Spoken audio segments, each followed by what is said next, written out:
Alright, quick little comparison video of the Electro-Harmonix Pitchfork versus the Micro Pog. Playing a standard Stratocaster with Texas Specials, going through, of course, the pedal board here. I'll throw in the Wampler Sovereign Distortion just for some dirt tones, and amp is a VOX AC15, just normal room, no mics or anything, just camera mic here. Clean sound.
Doing that just to check the tracking on it, see how well they track. Micro Pog's a little bit better at tracking. You really hardly wouldn't even notice unless you had them side by side. In fact, they may not even show up on the YouTube video very well.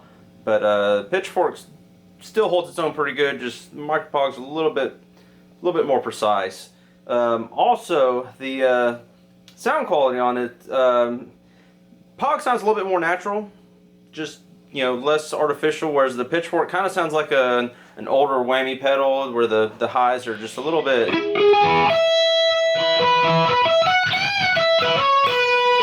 So you want me to turn it all the way up?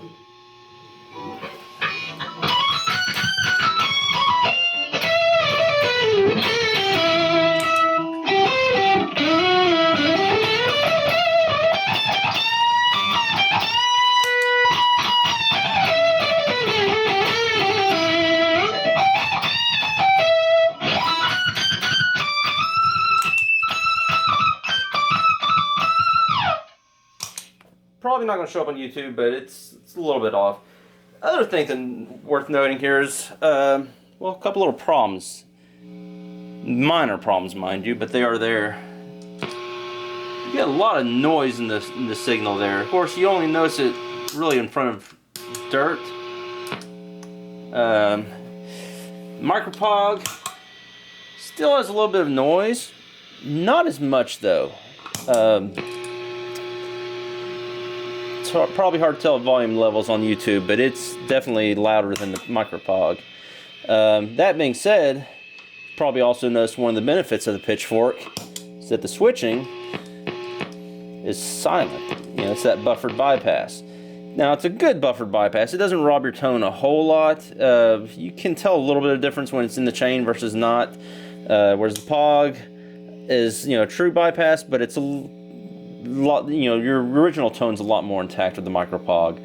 But the problem with the Micro Pog, this is the only problem that I see, that switch, it may be hard to hear, but that thing gives a loud chunk through the amp every time you hit it. Whereas the Pitchfork, you can bang on it all day and the switch is virtually silent going through that buffered bypass. Now the other advantages that the Pitchfork has is of course versatility. You can choose if you want 2 octaves up, go real crazy with it.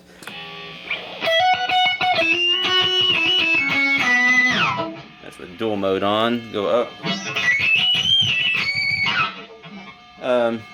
If that's your bag, sure, go ahead, do that.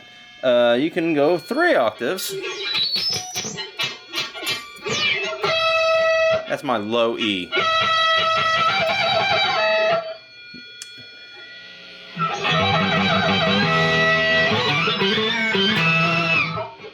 Interesting sounds there.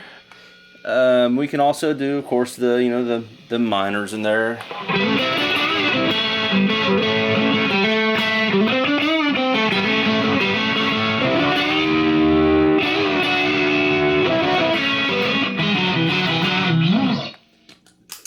So that's pretty much it. Of course, the Pitchfork also has the latch mode that lets you, go kind of like a whammy pedal where you go.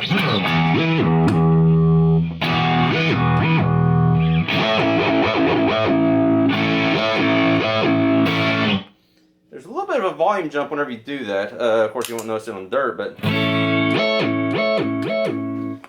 not too bad though. Of course, the other advantage of the Micro Pog is you can adjust how loud you want that upper octave to be independently of the sub octave.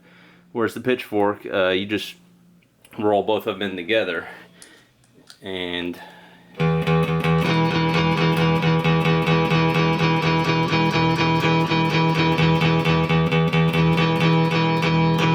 I wish I had a little bit more of the lower octave, but not bad otherwise. Whereas the Pog, I usually have it set up with a low octave in a lot more.